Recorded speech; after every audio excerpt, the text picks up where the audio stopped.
kasama namin si Kuya Kim. Ano na, lahat ng nakikita nyo ay nakikita ko rin. Kita nyo na at maganda ang view dito, no? Slow mo pa ang dagat. Kasi naman, ang ganda-ganda talaga dito.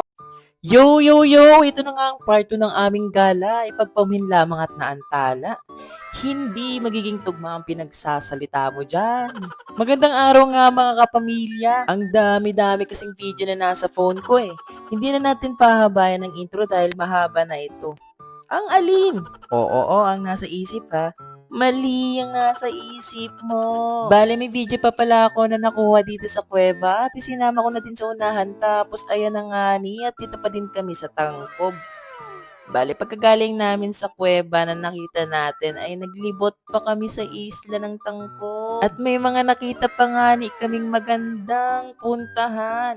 Mas maganda dito sa tinabihan namin sapagkat eto na nga ni. Mukha akong nasa Batanes. Hindi. Di ka pa talaga nakakapunta sa Batanes na yon. Paano mo nasabi? Chika lang naman. Pero ayan nga at maganda dito. Tapos na-slow mo pa ang dagat. Uy! Nagtambay nga kami ng kaunting oras dito kasi naman ang ganda-ganda talaga dito.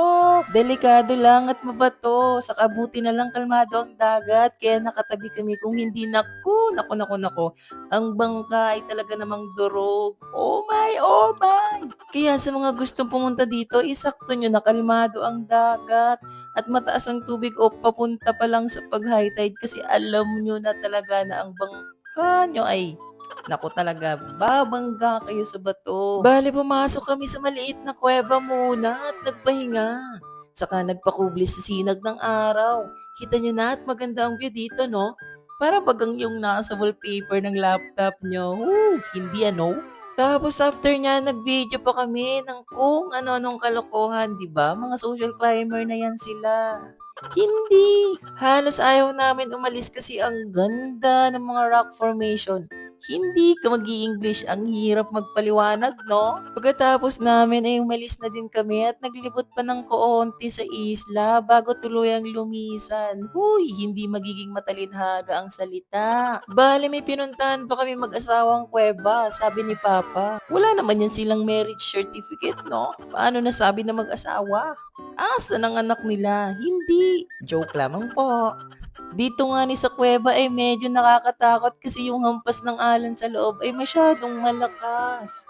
Pero may lampasan siya, saka malalim. Bale, tiningnan lang namin at hindi makakapasok ang bangka. Tapos maya-maya ay umalis na kami at pupuntahan na namin ang Kalawat. Diretso na kami maghahanap ng pang-ulam. Kasi baka talaga kami mapaluan ni Mama. Hindi na din kami nagtagal kasi medyo masakit na sa balat ang sikat ng araw. Masakit? Wow, parang may inaalagaan kang balat, no? Naglibot pa kami ng kaonti tapos diretso na kami umalis at maghahanap pa ng pang-ulam.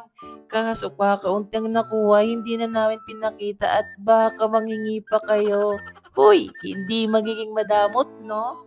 Nag-travel kami ng 5 minutes dyan, tapos mababaw nga pala habang papalapit kami sa Kalawat. Ipapakita namin sa inyo ang Kalawat, no? Ito yung sinasabi namin sa inyo na Kalawat.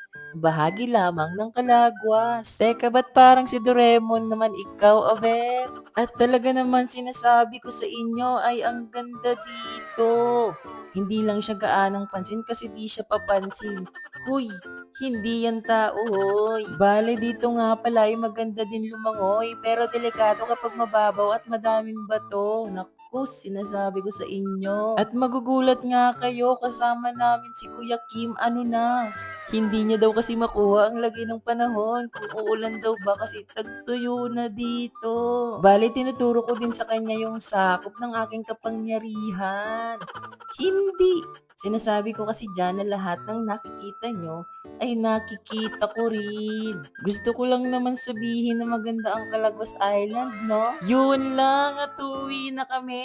Ang kati pala dito sa damuhan, no? Pero babalik kami dito, papaliparan namin yan siya ng drone. Pa-follow na din at pa-share. Salamat mga kapamilya. Bye-bye!